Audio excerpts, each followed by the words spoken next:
Mundo Obrero Radio, una voz para la mayoría social.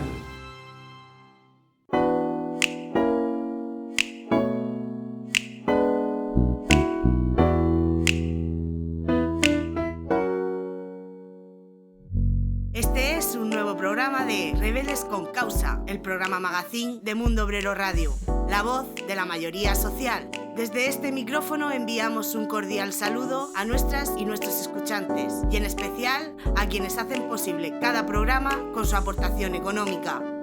Para colaborar con Mundo Obrero Radio, ya sabes, puedes hacerlo en nuestra web mundoobrero.es.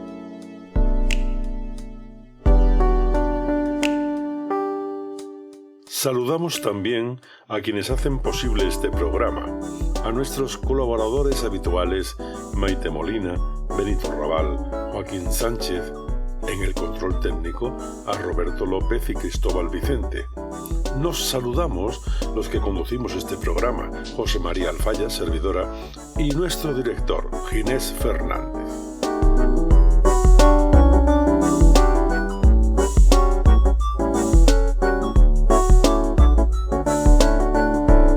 En el presente programa queremos profundizar en la memoria democrática de nuestro país. En concreto, vamos a hablar de la represión ejercida por el franquismo contra los que pensaban diferente, contra quienes luchaban contra el fascismo y por un país y una sociedad más justa y democrática. El pasado 7 de mayo falleció Antonio González Pacheco, más conocido como Billy el Niño, conocido torturador de la policía franquista. Asociaciones de la memoria histórica han pedido de forma continuada que se le retiren las medallas otorgadas a Pacheco. En marzo de 2019, un juzgado de Madrid admitió a trámite una denuncia contra el torturador por delitos de lesa humanidad. La COVID-19 ha podido más que la justicia y para ello vamos a entrevistar a dos personas que han vivido de cerca y en sus propias carnes la represión franquista. Ellas son Genia Camacho y Billy Meyer. Y ahora os dejamos con la canción Canto a mi libertad de Manuel Gerena. Que me lleven entre cuatro, ay que poquito a mí se me da. Siempre que yo haya logrado pa' mi hermano la libertad, ay que no puede ser, ay no aguanto más, porque me falta amar la libertad.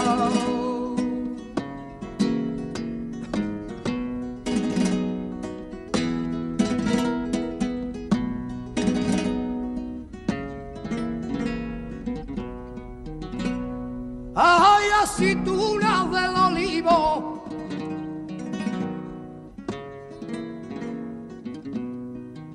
y aceitunas del olivo, del aceitunero son, y no de ir que las visitan por tomar un ratito el sol.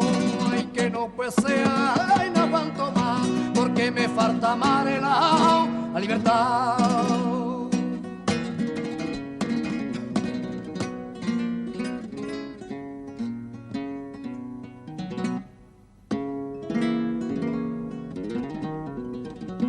Ni con esta democracia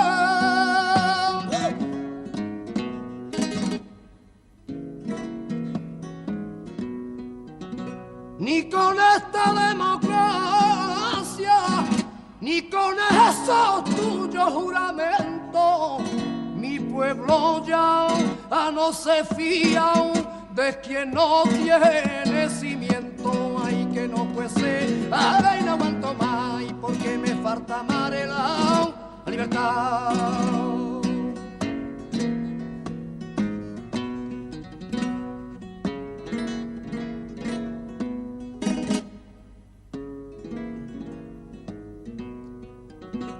Tú callaste la de mi amigo,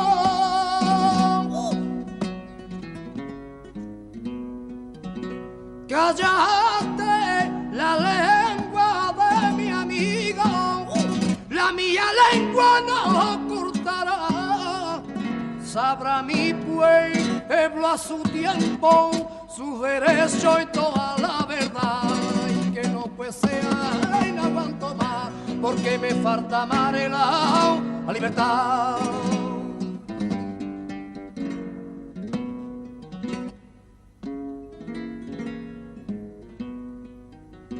Mi huida, hermano, mi huida, hermano, ay, cómo estamos ya, y si esto sigue, ay, va a reventar, si esto no acaba, va a reventar. Yenia Camacho proviene de una familia de luchadores y luchadoras. Su padre, el histórico sindicalista y dirigente comunista Marcelino Camacho. Su madre, Josefina Samper, así como su tía Vicenta Camacho. Pero también la familia de su marido sufrieron la represión de un régimen fascista que atacaba la opinión discrepante y a quienes luchaban por una vida en libertad. Muy buenas, Yenia. Hola, ¿qué tal, Inés? Aquí estamos, a ver si hacemos este programita sobre la memoria histórica. Has estudiado la memoria del exilio republicano en Argelia. La represión en el franquismo no solo se ejerció en España, sino que también la sufrió el exilio en el norte de África, como bien describes en tus conferencias. ¿Cómo se vivía esta situación por los comunistas españoles y su entorno? Pues mira, esta gente, me retrotraigo un poquito a la salida de España. Habían salido, como sabéis, en febrero la gran ola de exilio que se va por la frontera. El exilio, por la frontera de los Pirineos me refiero. El exilio del norte de África es el exilio resultado de los últimos combatientes, o sea, de los que combatían todavía en lo que se llamaba la zona centro-sur. Y esa gente, ante la tradición de casado, que es como lo he oído yo llamar todavía toda mi vida en mi familia, pues bueno, no hay soluciones, a pesar de que él se supone que había pactado que iba a haber barcos para todo el que se quisiera marchar. El hecho es que no sucede así. Así que en Alicante se acaba metiendo a Alicante y otros sitios, pero Alicante es el último día de salida, el último día en la que sale el exilio hacia el norte de África. Pues llega el que resulta ser el último barco y la explanada del puerto se queda llena de gente. Esa gente de la explanada del puerto inmediatamente entran las tropas italianas y esa gente sale desde ahí hacia los encarcelamientos dentro de Alicante y hacia el campo de los Almendros y Albatera, etcétera. Mi padre, que se había fugado de una detención con Casado, también tiene intención de ir a Alicante, pero se tiene que dar la vuelta en el cárcel de San Juan. Toda esta gente que digo, por tanto, toda esta gente que está saliendo también de otros puertos del Levante, pero fundamentalmente de Alicante, se va hacia el norte de África, a Marruecos, a Argelia y a Túnez, fundamentalmente en número a Argelia, ¿no?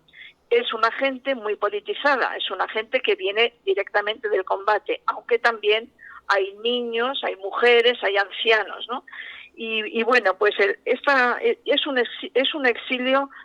Bueno, yo nací en el exilio en Orán en concreto y digamos que la verdad es que me hiere personalmente que sea un exilio tan desconocido, una lucha tan desconocida, no meramente el hecho de cambiarte de país, sino lo que después sucedió, ¿no? Bueno, esta gente llegan, ya digo, han llegado varios barcos y llegan al puerto de Orán, pero no los dejan ni siquiera entrar a puerto. Y están allí parados, mi madre decía en alta mar, pero bueno, en la bocana del puerto, están allí y están en unas condiciones tremendas, de hambre, de sed, de insalubridad total, en fin.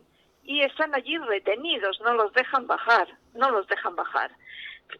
Finalmente, bueno, no los dejan bajar porque ellos no sabían nada, no sabían nada en un principio, ni siquiera en el transcurso del barco, porque el viaje por la noche lo hacen zigzagueando, en el último barco que era el Stambrook, zigzagueando porque estaban ametrallados por la Armada de Franco ya. Eso es lo que se suponía que iba a ser salir libremente de España quien quisiera, no lo perdamos de vista.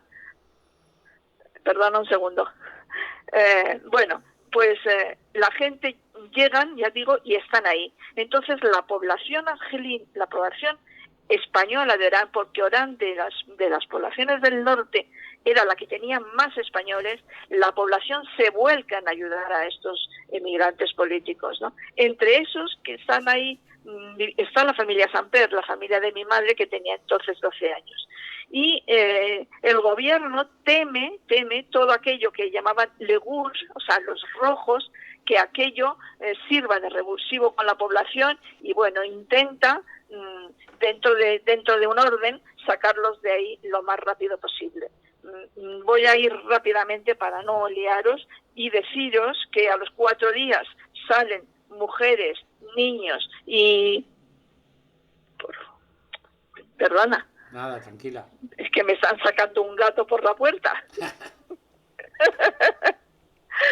Bueno, pues mujeres, niños van a la prisión de Orán y allí se tiran como un año más o menos, con un régimen ahí de salir y todo eso. El resto de las personas son llevados por la noche en vagones de ganado a lugares cuanto más alejados mejor de Orán en concreto y también después de Argel. Es decir, no tienen un minuto de libertad desde que salen del puerto de Alicante. Llegan ahí, van a los campos de concentración que están hacia el este del país, hacia la zona sur de Argel, y ahí están en unas condiciones igualmente de improvisadas en las que se encontraron los que entraron en los campos de concentración por los Pirineos. A pesar de que se veía venir todo esto, Francia no hace nada. Argelia era una colonia francesa, claro. Francia no hace nada y ahí llegan, bueno, de modo que los propios presos están construyendo las tiendas de campaña, poniendo las mallas esas de pinchos, no sé cómo se llaman, ¿no? Alambre con... En fin, están montando todo eso y la gente está ahí en unas condiciones deplorables, de igualmente higiénicas, de escasa comida, en fin, en unas condiciones horrorosas, ¿no? Esta situación, que ya era de por sí mala y en la que no estaban voluntariamente, eso conviene siempre recordarlo, porque hay algún historiador francés que dice unas cuantas tonterías respecto de este tipo de campos, esto se va agravando paulatinamente, porque la gente a estos campos ya fuera del puerto que os digo, pues llega sobre mayo-junio, y la Segunda Guerra Mundial empieza en septiembre de ese mismo año. Bueno, con la Segunda Guerra Mundial ya decide Francia que tiene que hacer batallones de trabajo y bueno, pues empiezan a organizar y empiezan a llevarlos pues a obras públicas, etcétera. Me voy a parar solo un poco en lo que fue la construcción del ferrocarril transsahariano, que pretendía establecer una ruta hasta el Sáhara, con entradas, con salidas a puerto para recoger los recursos y llevarlos, en este caso, para la Segunda Guerra Mundial, para Francia y la Segunda Guerra Mundial. Ya digo que Francia, en Argelia, era la Francia de Vichy, como sabéis, un régimen colaboracionista, ¿no? Bueno, a raíz de la invasión alemana y de la toma del poder la entrada de poder de Vichy, pues las condiciones en el transcurso de este ferrocarril son horrendas, tremendamente horrendas. Van allí unos 2.500 hombres y los puntos de trabajo estaban a lo largo de lo que iba a ser el trazado de la vía y cada cierto tiempo había unos campos de represión. La represión allí fue tremenda. Uno de los campos, incluso en el sur, en Al-Jelat al-Meghil, hubo muertes por los maltratos, por las condiciones de inanición y todo eso. Pero es curioso y bueno, muchas de estas cosas que he sabido a través de los documentos del archivo histórico del partido. O sea que todas estas cosas, muchas de estas cosas que cuento, también tengo otras fuentes, pero está también en esos archivos que la verdad es que son valiosísimos. Bueno, pues la gente dentro, bueno, al principio había sus dificultades internas por las disputas que había dentro de que habían combatido en el bando republicano, o sea, en las filas republicanas, a cuenta de la traición de Casado, claro, como podéis imaginaros, ¿no? Pero bueno, la gente se rebela allí, es realmente admirable que en esas condiciones se rebelan, hacen huelgas, hacen plantes, poniendo en juego su propia vida, y para ser llevados luego a estos campos de represión extrema, que eran campos que no os podéis imaginar con qué tipo de torturas sofisticadas. Os hablaré solo de la que llamaban la queue de cheval, o sea, la cola de caballo, que consistía en que al preso lo ataban a la cola de caballo y en una especie de suelo redondo, el caballo daba vueltas al trote, con el preso atado por la cintura a la cola del caballo y bueno, hasta que la persona quedaba a punto de morir, vamos, os podéis imaginar. Esta era una de las torturas habituales, por ejemplo. Bueno, se organizan evasiones, en fin, de todo. Hay juicios, en fin, y muchas luchas en todo este periodo que va hasta el fin, hasta el cierre de estos campos de concentración que se producen en el 43. A pesar de que el desembarco aliado se había producido en noviembre del 42, estas personas están allí con las condiciones de represión un poco más suaves, digamos, ¿no? Pero siguen estando allí, ¿no? O sea que los aliados, americanos en este caso, en fin, no se quieren pelear mucho con la administración francesa y bueno, la cuestión es que finalmente salen algunas personas de la cárcel también, con condenas a muerte también, salen e inmediatamente el exilio no se acaba en esta lucha, que es de lo único que se habla allá donde se habla del norte de África, sino que la lucha en el exilio continúa. Y entonces, en las documentaciones del partido que os citaba, se empieza a trabajar para intentar presionar sobre los aliados para que la lucha continúe hasta la liberación de España del fascismo también. Uh-huh. Bueno, no me voy a detener en esto, cómo hacen esto, pero bueno, digamos, lo extienden bastante y bueno, se lo trabajan ahí estupendamente. Pero bueno, pues los aliados pues no hacen ni puñetero caso. Y entonces España pues se queda como veis. Y después de todo esto, pues viene ya la etapa distinta, que es la etapa de abordar que la solución de los problemas de España van a venir de los españoles, de la lucha de los españoles, que no podemos esperar ninguna ayuda de ningún país de estos llamados aliados, entre otras cosas porque ha empezado ya la Guerra Fría y las prioridades pues son otras distintas. En esta fase, bueno, mi madre estaba ya en el partido desde lo de los barcos, que era de las que iban los barcos, es decir, estaba desde el 41 en las juventudes, del 41 en el partido y antes en las juventudes. Y a partir de enero del 44, mi padre ya está en Argelia, fugado de un campo de concentración de Marruecos, ¿no? Y se incorpora a la reorganización, bueno, junto con el resto de la gente, casi todos, no sé si he llegado a decir, que de los 2.000 que quedaban en los campos, 1.000 eran comunistas. En los campos de concentración, imaginaros. Es decir, el partido había crecido una barbaridad en la lucha, ¿no?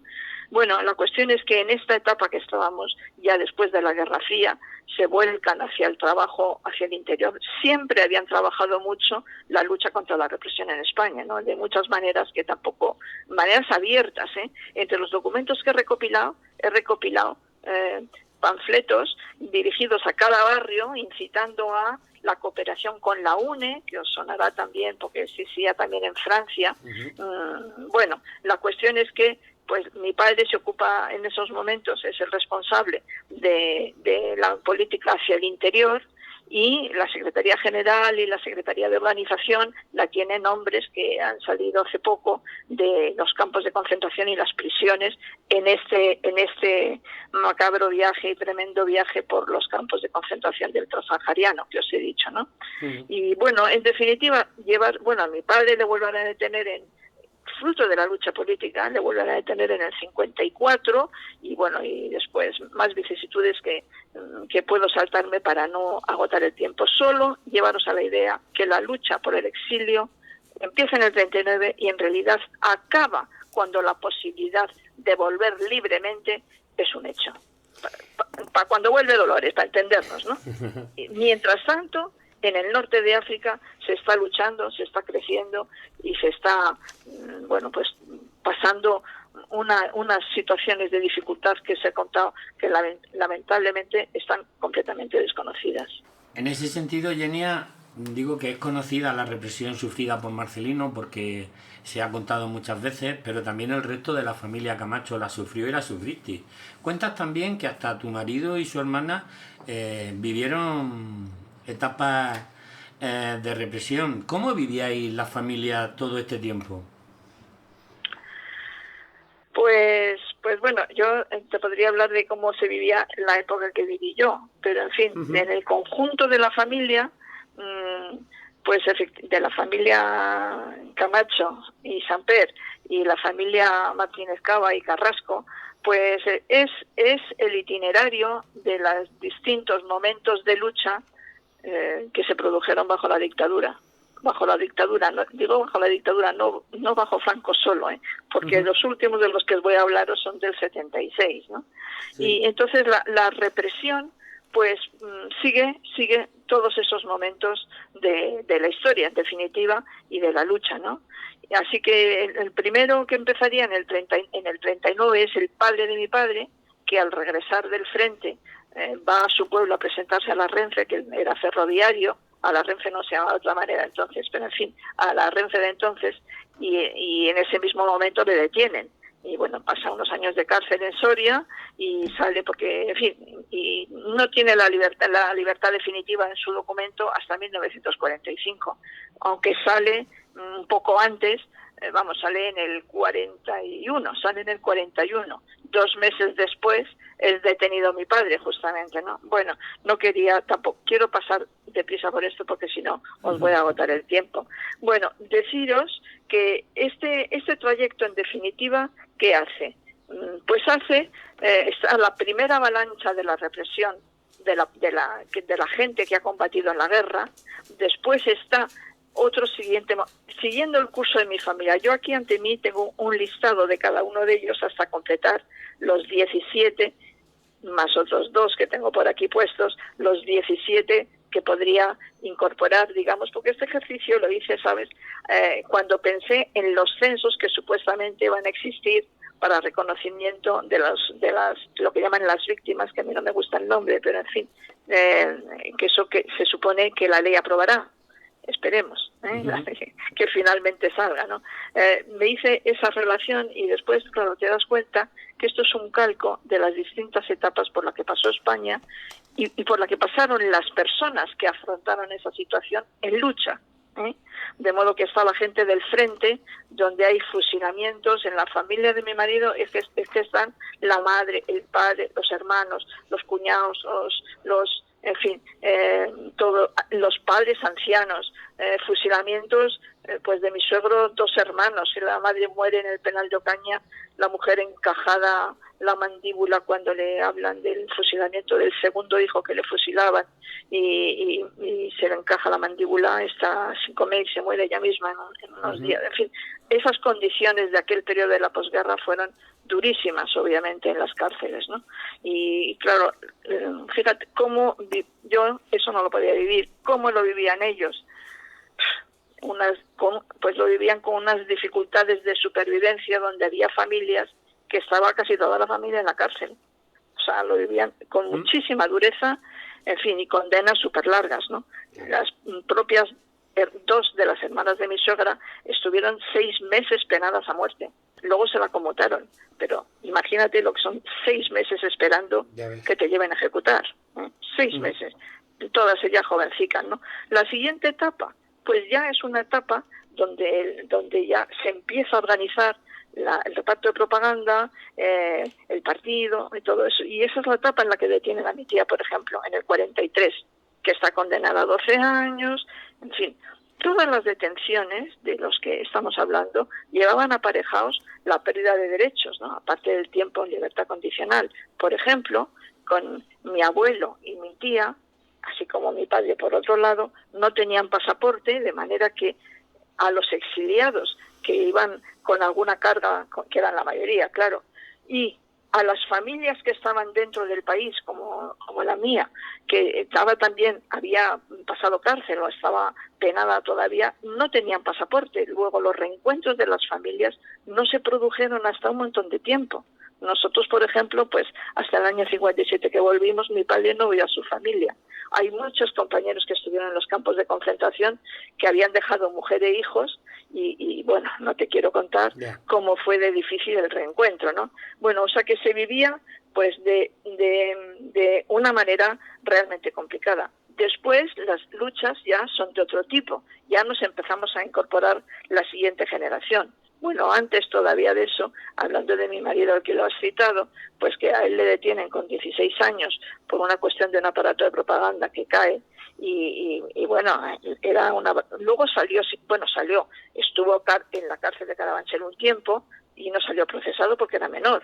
Pero él me contaba el otro día, que lo volvimos a recordar, que le llevó Yagüen, el jefe superior de policía, lo llevó a la ventana donde desde donde habían tirado a Julián Grimao, y le dijo, mira, aquí, por aquí tiramos a Grimao, y te vamos a tirar a ti también por aquí, si no dices patatín, patatán, todo ese tipo de cosas. ¿No? A una criatura de 16 años, creo que era el año 63 o 64. Luego ya vienen los detenidos, las incorporaciones a la lucha, de los movimientos que ya empiezan a crecer y ya, digamos, la cárcel se vive, en este caso la de mi padre, la cárcel se vive siempre con dificultad, esa es la verdad. Por mucho que dentro se organice también la lucha, por mucho que fuera se note el calor de la lucha, por mucho que sea muy importante la solidaridad que se percibía, pero vamos, la cárcel no es una cosa, un paseo tal, o sea, es una... Yo siempre he dicho que la cárcel encarcela a los de dentro y la cárcel le cae encima también a las familias de los presos, ¿no? Y bueno, esto duró hasta el 76. En el 76, mi propio padre, de resultas de una reunión de coordinación democrática, es detenido y pasa otra vez 2 meses y medio en prisión. Y mi cuñada es detenida junto a otros compañeros, eran la dirección de la Juventud Comunista y son bajo el ministro de Interior era Fraga, y reciben unas palizas, no os imagináis cómo. Bueno, llegan a niveles primero les pasan por la ley de bandidaje y terrorismo para poder permitir, en vez de tener los 72 horas, tener los 10 días, y después, bueno, les hacen de todo, hasta meterles astillas en las uñas de los dedos, en fin, y les pegan que no veas. Y a mi cuñada, incluso mi cuñada que estaba embarazada, incluso a mi cuñada le dan unos cuantos golpes, y sobre todo lo encaran con el marido para que el marido que claro temía por ella muchísimo. Y en fin, digamos, esto sucedía en el año 76, en el año 76, con el estupendo exdirigente del PP, exdirigente por muerto, claro, Fraga Iribarne, ¿no? O sea, que quiero decir, en realidad, toda esa España, una inmensa prisión, que decía un vídeo que pasaron en la UNESCO, ¿no? Bueno, todas estas personas, creo yo, son las personas que deben formar, y ya hablaremos después, ¿no?, de lo que he explicado. Sí. Las dos cosas estas que he explicado, pretendo que se vean dónde están las necesidades de conocimiento y de reparación, ¿sabes?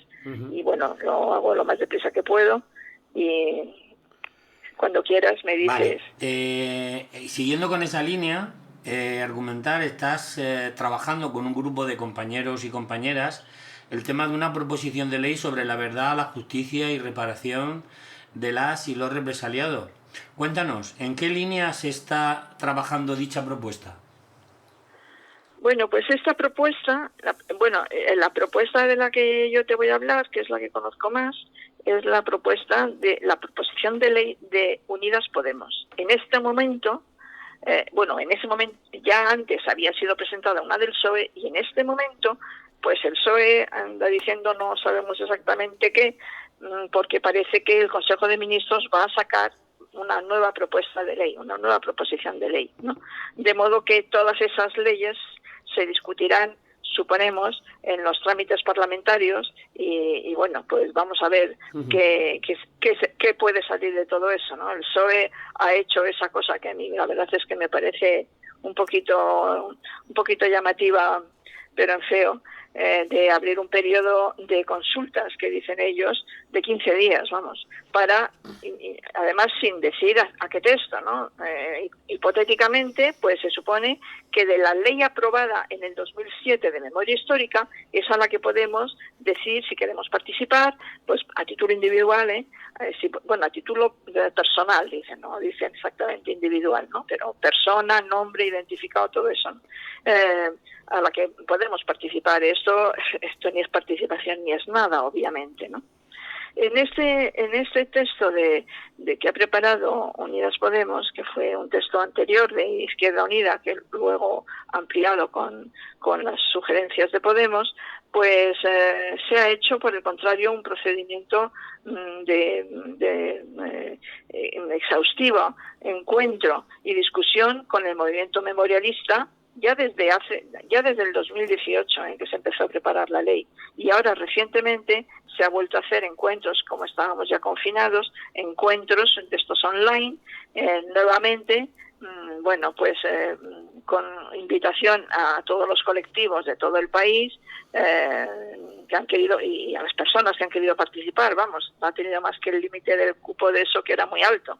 Y bueno, ¿por dónde va la ley? Pues la ley viene a querer resolver todos los problemas que arrastramos, pues de todo, porque ¿qué es lo que sucede aquí? Pues hay bastante olvido y a veces bastante desconocimiento. El primero, claro, por la represión, y el segundo, porque era también para las personas difícil hablar por miedo, por dolor, etcétera. El hecho es que pues necesitamos recuperar la verdad de lo que sucedió. Y necesitamos también, todas una serie de estrategias para que eso sirva para reparar a las personas que sufrieron eso, y también para informar al resto y eliminar trabas que hemos conocido durante este tiempo cuando se ha querido pelear una causa concreta. En definitiva, se decía, en este texto se dice que era también una demanda del movimiento ecologista, del movimiento memorialista, pues una de las primeras cosas que hay que hacer es una declaración de ilegalidad del franquismo, ¿no? Y por tanto, una declaración de ilegalidad de los tribunales y de las sentencias que se produjeron. Eso no se ha producido todavía, todavía a estas alturas. Que España se someta también a la legislación europea de los crímenes de lesa humanidad y de derechos humanos. Después, por no citar, la ley es muy amplia, es una ley bastante exhaustiva y profunda y clara, y bueno, se plantea como uno de los problemas más urgentes acabar con las fosas, hacer el trabajo de búsqueda, en fin, todo eso, pero hacerlo con todo el procedimiento de búsqueda y de excavación, etcétera, y de lo que se vaya a hacer después, bajo la tutela judicial, porque no se trata de que las personas puedan ir y sacar a su familiar y llevárselo. Eso quedaría, independientemente de que las familias tengan derechos, claro, obviamente, con sus familiares, pero sin embargo eso privaría de los otros aspectos de reconocimiento, en fin, digamos que dejaría la tarea pues no bien rematada, digamos, ¿no? Hace mucho hincapié también la norma en el reconocimiento de las víctimas, y va preparando una serie de instrumentos para ello. Uno son los censos, crear los censos, que deben servir para el reconocimiento. ¿Qué menos que tiene derecho una persona de estar con su nombre de la primera visualización? Lo que no se nombra no existe, dice alguien por ahí, ¿no? O sea, eso es la primera cosa. Y el paso a la reparación, ¿no? Habla también de los lugares de memoria, que son hitos en el paisaje o en edificios de vínculos con ese episodio o lo que sea, que sirvan primero también para el reconocimiento, pero además también para que la población se eduque en ese sentido, ¿no? Hay un capítulo, por ejemplo, dedicado a los colectivos de víctimas. Aquí entre los colectivos de víctimas pues meten diferentes colectivos. Entre otras cosas, también hablan de estudiar la especificidad de la represión y las humillaciones sobre las mujeres, ¿no? Colectivos como los bebés robados, etcétera. Yo me permití añadir un par de sugerencias. Una que tiene que ver con el norte de África. Cuando se habla de los colectivos se habla de Mauthausen, pero no se dice nada de África, pues por omisión, por lo que decíamos antes, porque nadie sabe de esta pobre gente nuestra, ¿no? También me permití añadir sobre la Liga de Mutilados. También lo conozco por razones familiares, porque el padre de mi marido pues fue un mutilado de la guerra, luego pasó cárcel. Entre esos 17 que os he hablado antes estaba él, y en el año 67 reconstituyó la Liga de Mutilados del Ejército Republicano, una liga que existía ya en el año 37, y la reconstituyó, la reconstituyeron él y otros como él, empezaron pueblo a pueblo buscando mutilados para reconstruirlo, empezaron a reclamar los derechos, en fin, era un frente más de lucha bajo la dictadura Bueno, pues me toqué también esto para el reconocimiento, en fin. Trata también la ley de la disponibilidad de los archivos públicos y privados. De los públicos, existe dispersión de archivos, existe poca digitalización, con lo que el acceso pues no está tan claro, y luego hay archivos privados como los de la Iglesia que son inasequibles, ¿no?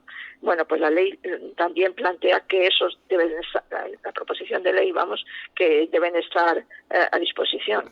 Plantea también que hay que acabar con el concordato, nada de renegociarlo ni renovarlo, sino acabarlo. No hay razones para que se mantenga una situación de privilegio con la Iglesia. Plantea una política hacia educación y hacia cultura, por aquello de que la memoria tiene que ver no solamente con las facetas que hemos visto antes en cuanto a las personas que la padecieron, sino que la memoria es una seña de identidad de todos los españoles, los que sufrieron las circunstancias y los que no.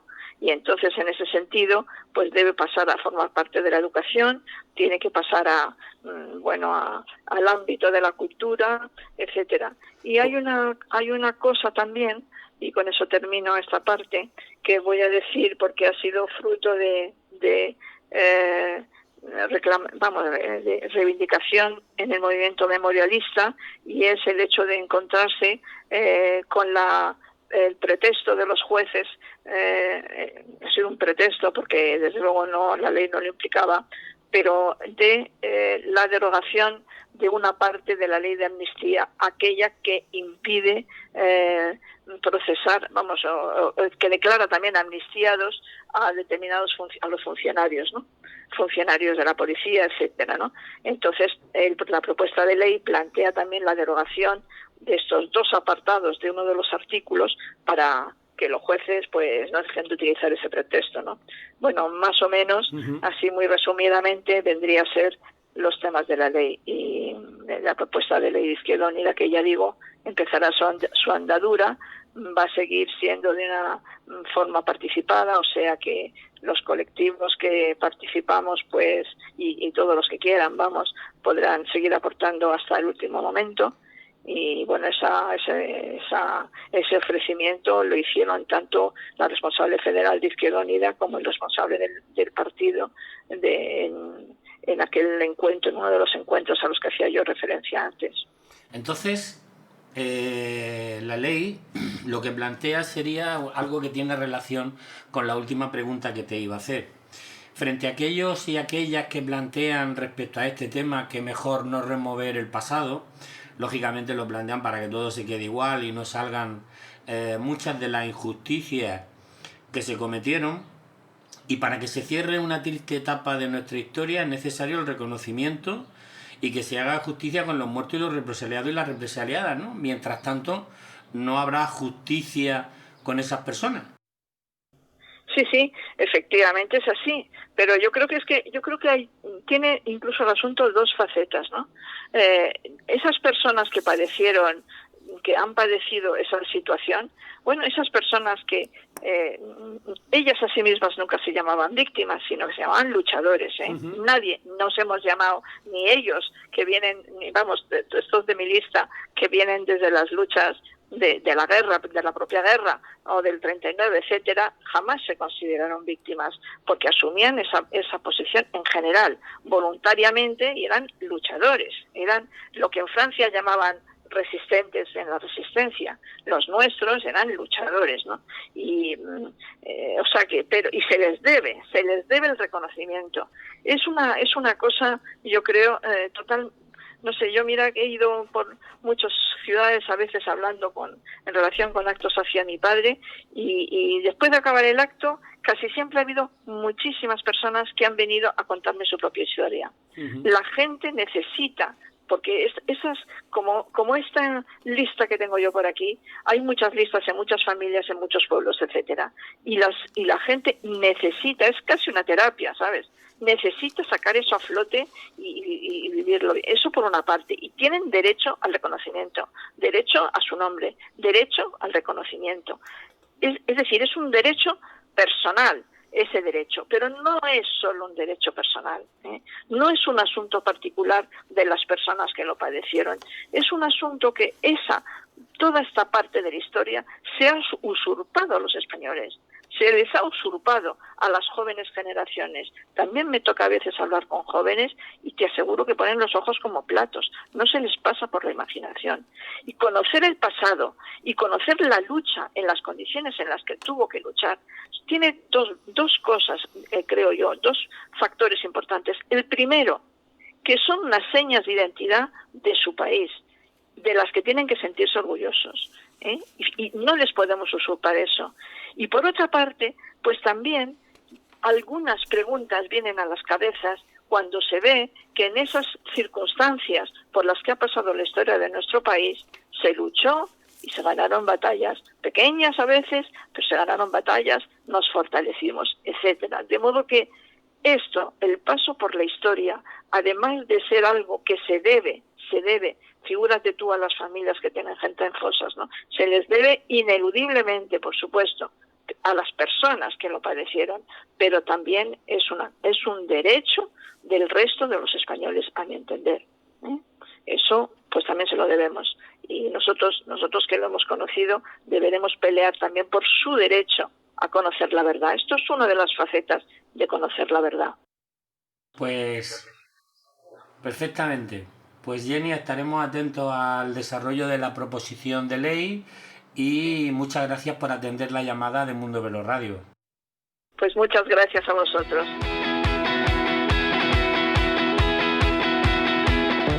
Llega Mundo Obrero Radio, una radio para la mayoría social.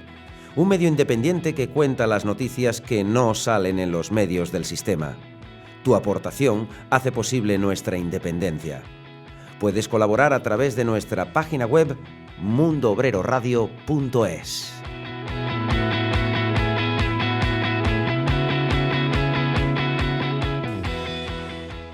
Bienvenidas a Hijas de Calenda. Vivimos momentos de duras palabras entre uno de los movimientos que, no exentos de debates internos, más unidad y resistencia ha demostrado a lo largo de la historia: el feminista. Los debates son necesarios, pero el desprecio entre hermanas que forman parte del mismo lado oscuro de la discriminación patriarcal no. No debería ser prioritario, ni encarnizarse justamente cuanto más machismo tenemos en la política española. Nuestra división es su victoria. Ni un paso atrás. Por esto, aquí, rescatamos a mujeres que, frente a todo lo debatible, escogieron lo importante, lo que nos une. Empezamos hablando de Sofía del Sparre, activista sueca por los derechos de las mujeres, que nació un 6 de julio de 1823 y que ya entonces fundó una plataforma sobre los roles de género, el acceso a la educación y al empleo para ser económicamente independientes, y gracias a la cual el Parlamento sueco en 1864 permitió a las mujeres estudiar en igual condiciones que los hombres. Cofundó un salón de la lectura, convertido en una biblioteca gratuita para mujeres.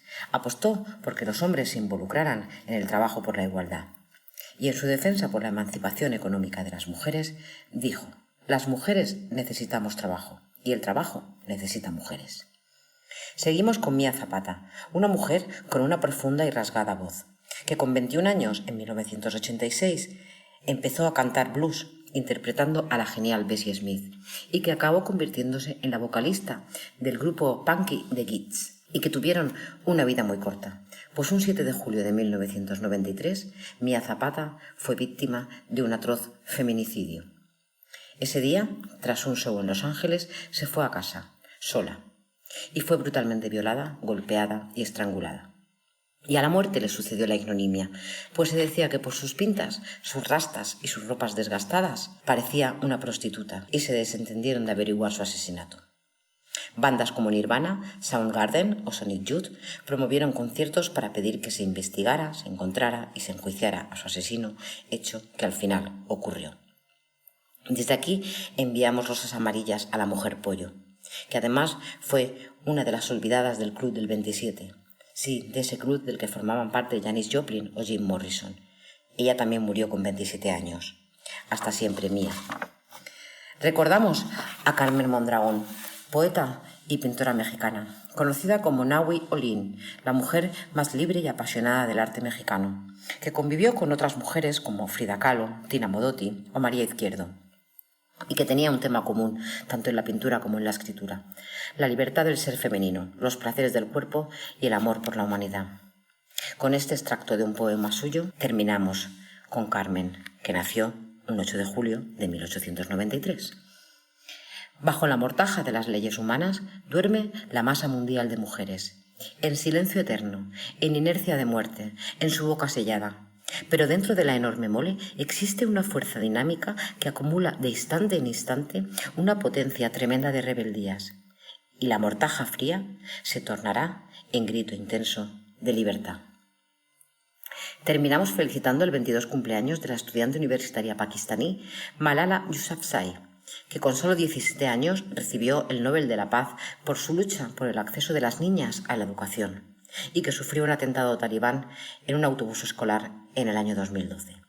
Malala se identificaba además como feminista. Con estas palabras suyas les dejamos. La educación es un poder para las mujeres y por eso los terroristas le tienen miedo a la educación. Ellos no quieren que una mujer se eduque, porque entonces será una mujer más poderosa. Vamos a escuchar de Asfalto el tema Días de Escuela.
Suena el timbre, al fin.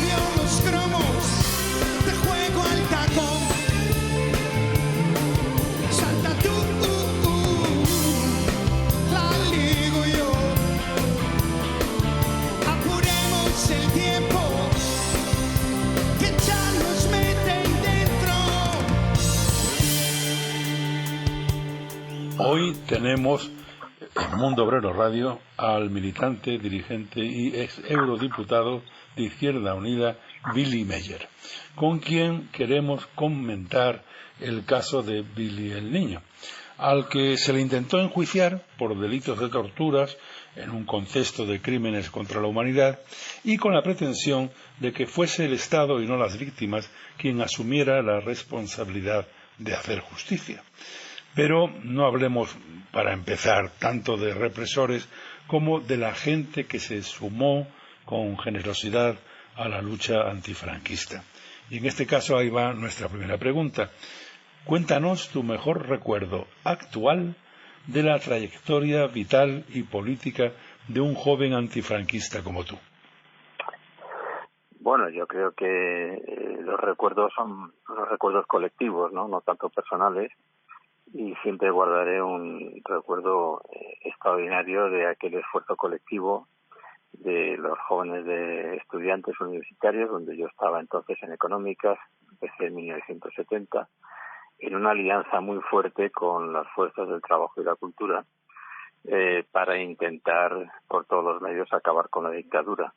Yo creo que ese esfuerzo colectivo fue un esfuerzo fundamental en la lucha por la libertad de este país, y mucha gente se quedó en el camino. En la larga noche de piedra desde el 39 hasta el 77 fue centenares de miles de personas, muchas de ellas quedaron en las cunetas o en las tapias de los cementerios fusiladas, torturadas otras, en prisión muchísimas de ellas, depuradas, exiliadas. En definitiva, yo siempre guardaré ese recuerdo entrañable de ese gran esfuerzo colectivo, de toda esa gran alianza que se tejió en ese pacto por la libertad que defendió el Partido Comunista de España, para que entre todas las fuerzas políticas interesadas en acabar con la dictadura se consiguiese empezar un proceso constituyente.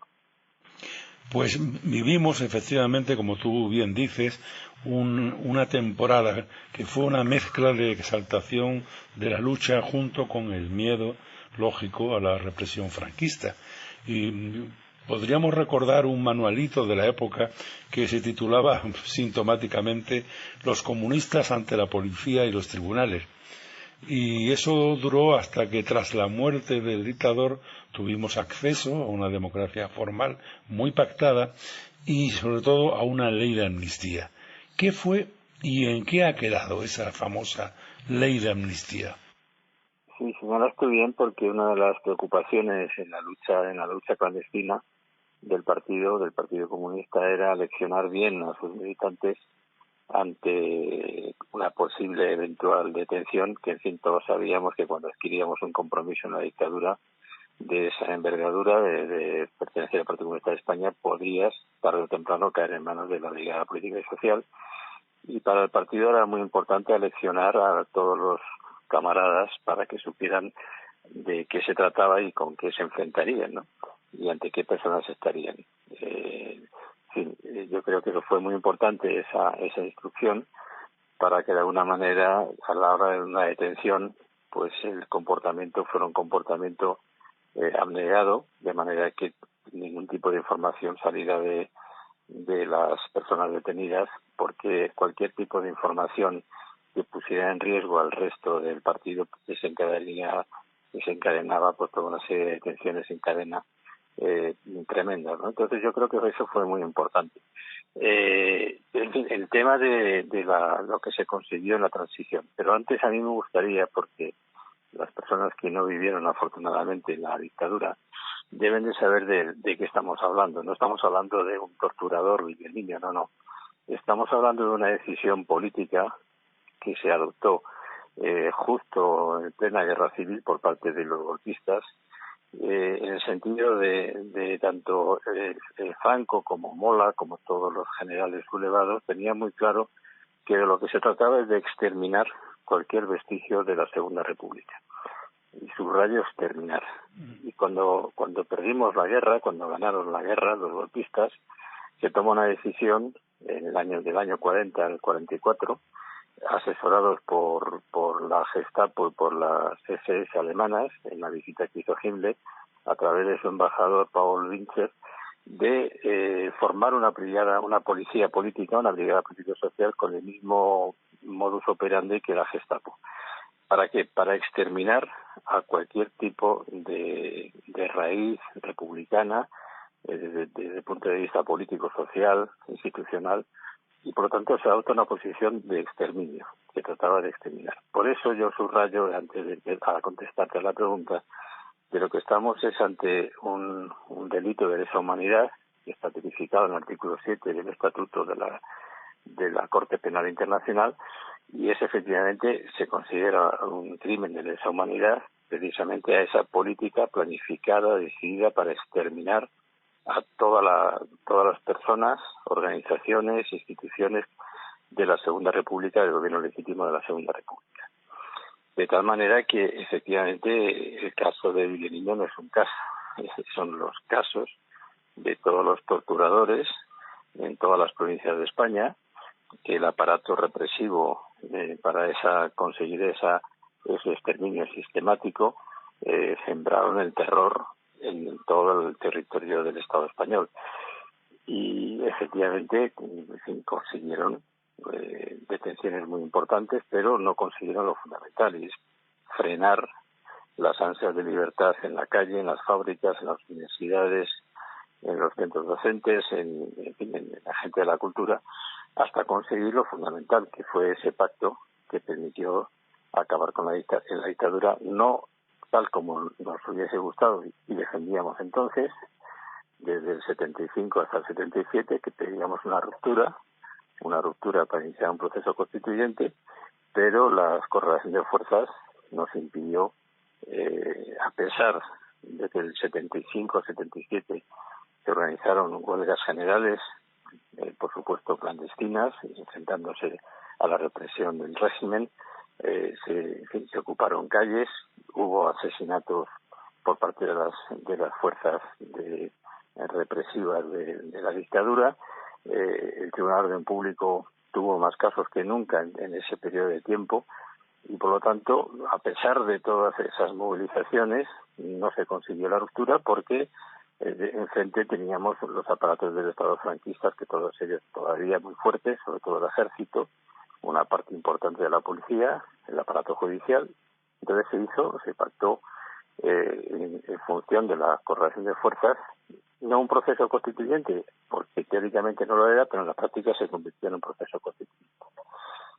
Y ahí, efectivamente, en todas las manifestaciones del 75-77, clandestinas, lo que se coreaba era libertad, amnistía, estatuto de autonomía, ¿no?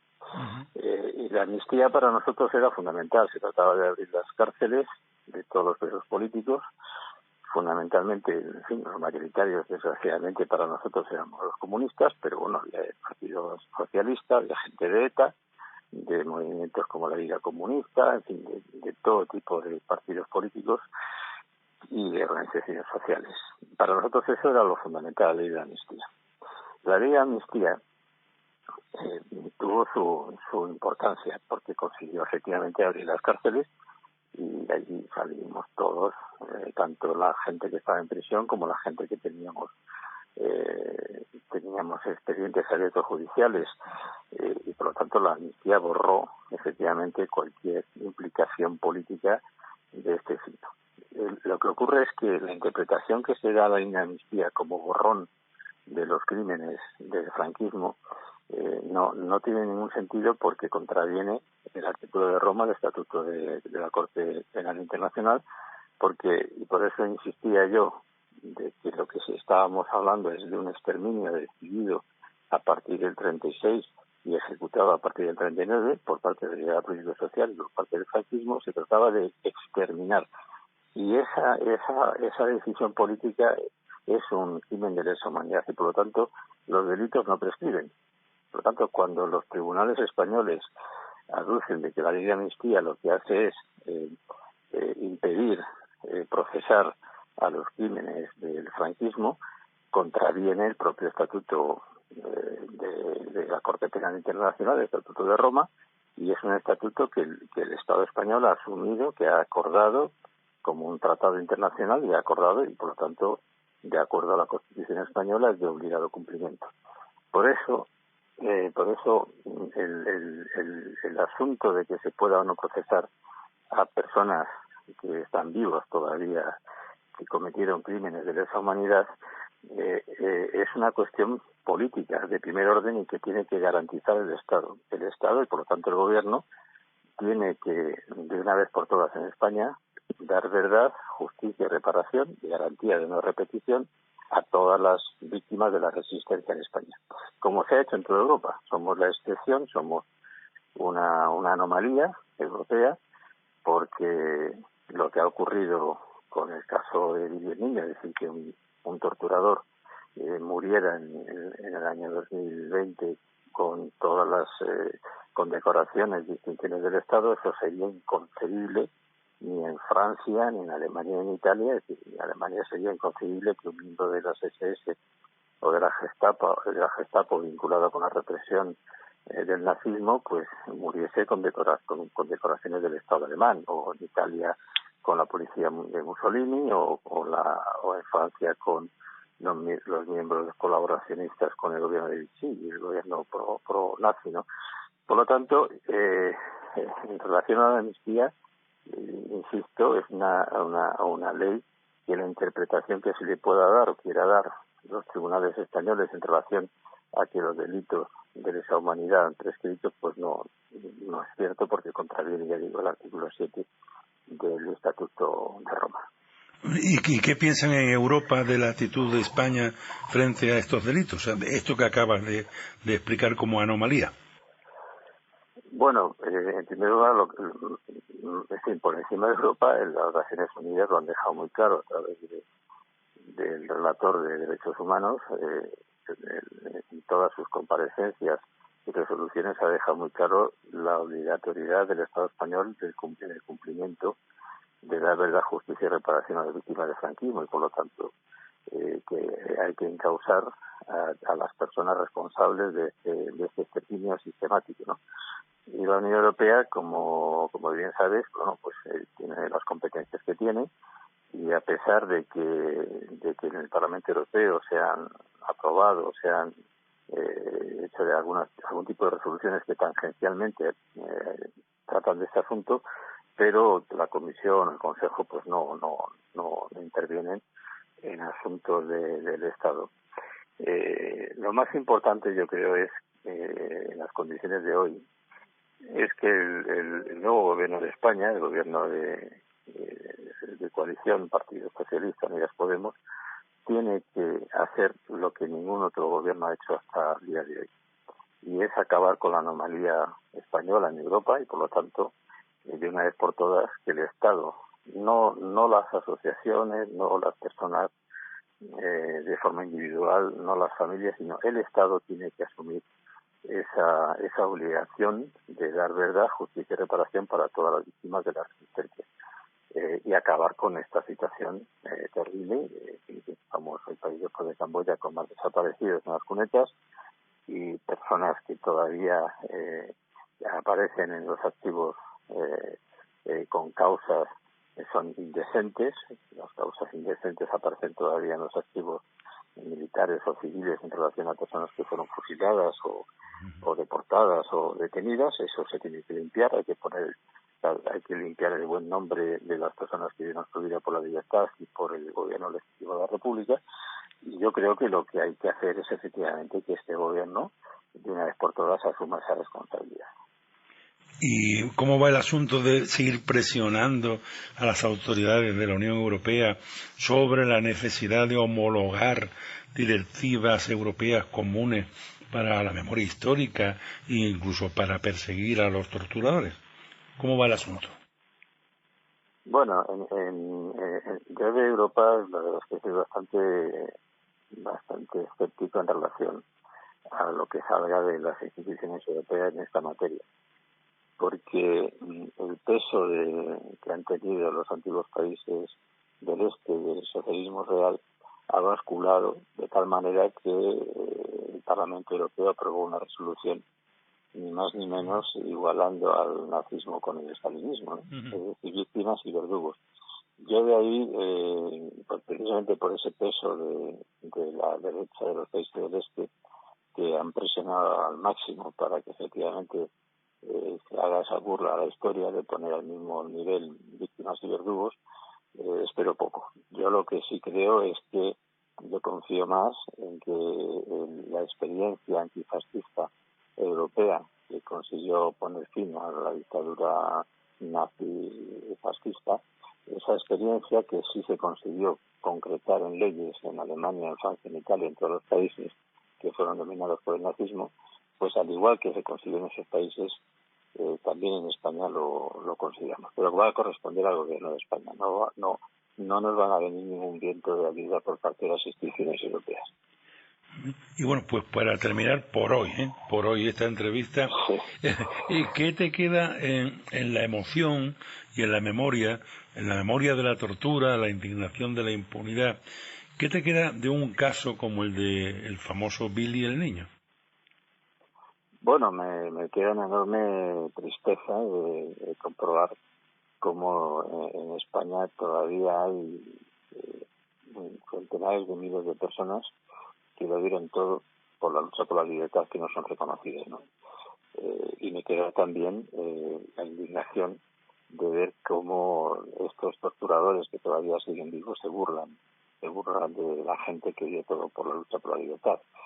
Y la indignación se transforma en una exigencia de, como comentaba, de que este gobierno tiene que, de una vez por todas, asumir su responsabilidad. Yo confío que este gobierno lo haga, confío en que, a pesar que llegamos muy tarde, este gobierno por fin apruebe una ley que permita decir con claridad que España ya no es una anomalía europea, que somos como Francia, Italia, Alemania, y que es el Estado el responsable de dar cumplida cuenta de la verdad, a la justicia y reparación para la resistencia en España.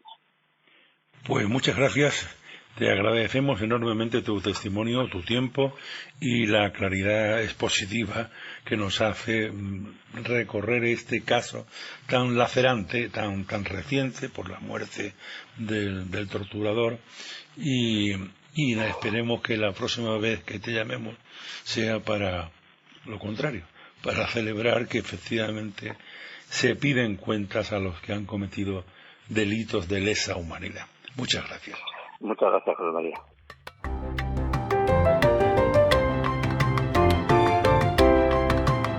Estás escuchando Rebeldes con Causa. Siente el pulso de las calles en mundobreroradio.es. Oirán ahora el golpear contra el muro de las palabras que arroja con fuerza y oportunidad nuestro compañero Benito Raval.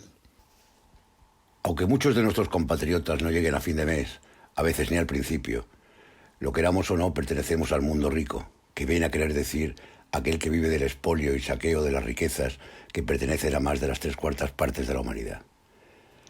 Años, siglos atrás, nos servíamos de legiones armadas con las que invadir vastos territorios imponiendo nuestra presencia a sangre y fuego.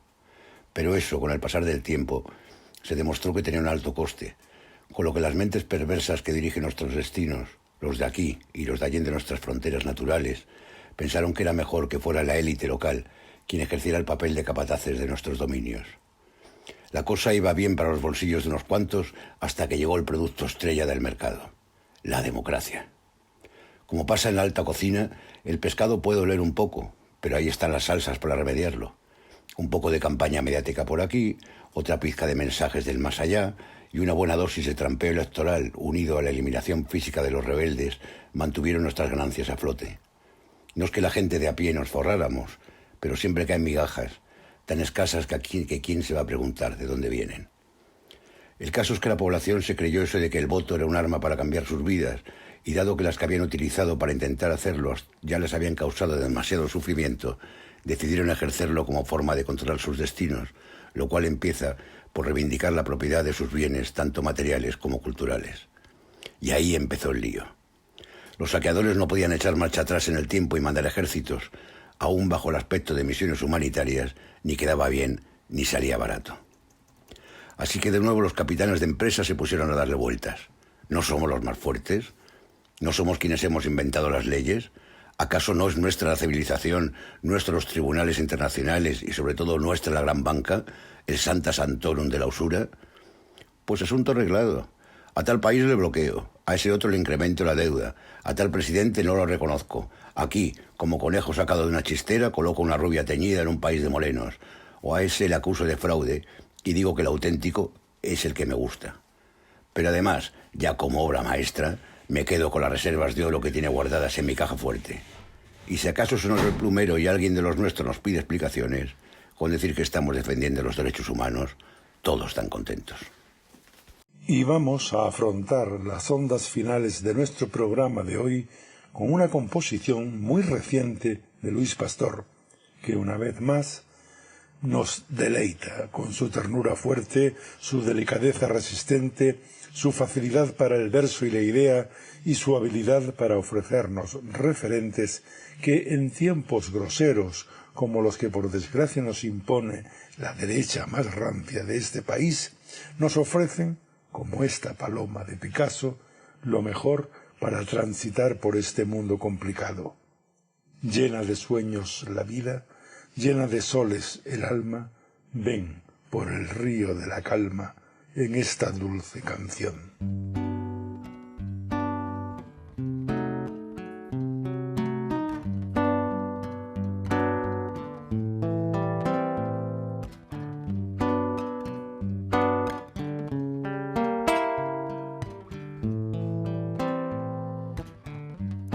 Tráeme la paz en tus ojos,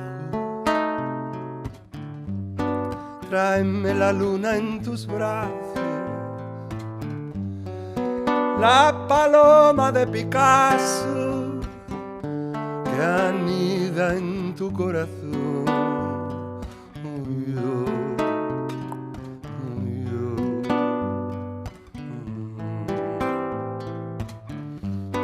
Tráeme la flor en tu boca, tráeme la miel en tus labios, ven y desanda el calvario de la cruz de este dolor.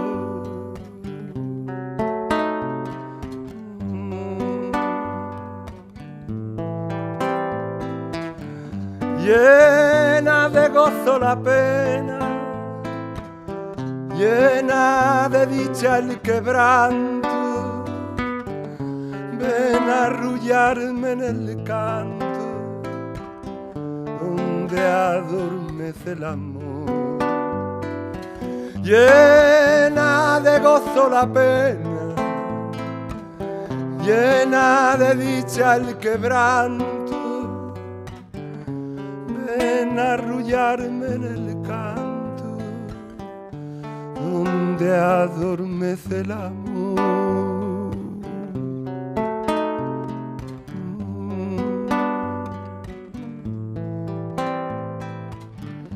Llena de sueños la vida, llena de soles el alma, ven por el río de la calma en esta dulce canción.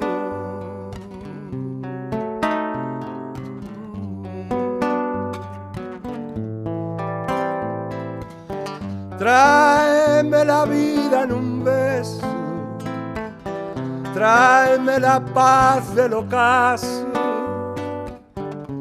la paloma de Picasso tatuada en tu corazón. Tráeme la vida en un beso, tráeme la paz del ocaso,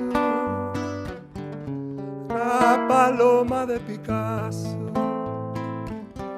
tatuada en tu corazón.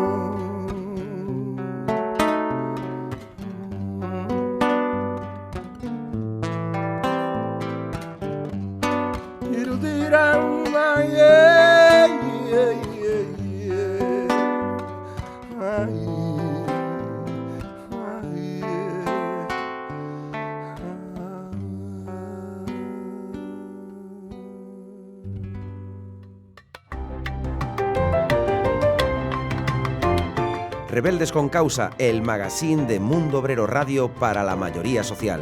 disponible en iVoox y en mundoobreroradio.es. Y ahora os dejamos con la columna Éxodo de nuestro amigo Joaquín el Cura, en la que vuelve a reivindicar la derogación de la ley Mordaza, una exigencia realizada por los colectivos sociales y que partidos del gobierno se comprometieron a realizar. Hace 5 años se aprobó la Ley Orgánica de Protección de la Seguridad Ciudadana, la llamada Ley Mordaza, que sigue vigente a pesar de la promesa de derogarla o reformarla. Se aprobó en un momento de mucha protesta por los recortes sociales y laborales, por la lucha en favor de la vivienda. Se ocupaban bancos y se impedía desahucio en la puerta de la vivienda, y que pretendía amedrentar a la ciudadanía con sanciones, dotando a los delegados de gobierno de esa función de jueces. Fue criticada por la ONU, porque era una amenaza directa a los derechos de la manifestación pacífica, la protesta y la libertad de expresión. Incluso los propios sindicatos policiales la criticaron porque no tenía el necesario consenso social y político.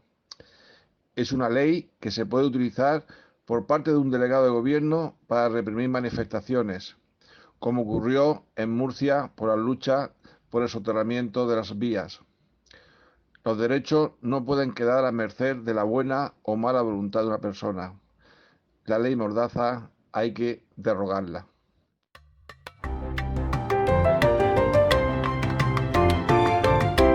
Si sientes la rebeldía correr por tus venas, estás de enhorabuena.